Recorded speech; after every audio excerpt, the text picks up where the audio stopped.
At this particular moment in history, in like the 1870 to early 1890s, you had a much more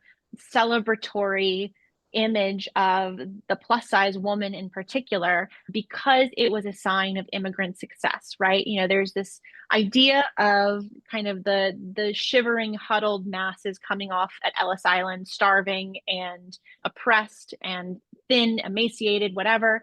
And then the contrast to that is, well, you come to America and you are successful, and then you are able to feed your children, and then your daughter is like beautiful and buxom and healthy, and she glows. And there was like this kind of famous thing about, I think it was President Garfield, I'm not sure, where they always celebrated the fact that like his favorite food was beef and he looked so healthy and prosperous. And it was a celebration of like the kind of conception we have of America as the land of plenty and the place of opportunity, and you can grow and succeed here and come from a land of starvation and then be in a place of bounty. And then there was a series of economic panics in the late 1890s that contributed to very anti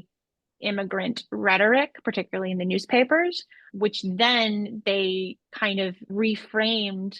fatness as a, sort of like the idea of like welfare queens. Like these immigrants come to this country and they take our jobs and then they're fat and lazy and they don't contribute. And it almost overnight totally shifted via propaganda to like the demonization of the fat body. And that really fascinated me, was how the fear of the other intertwined with economic panic and the need to put the blame on someone who was not a rich robber baron who was really the problem, not the immigrants who were hardworking and here to make better lives for themselves.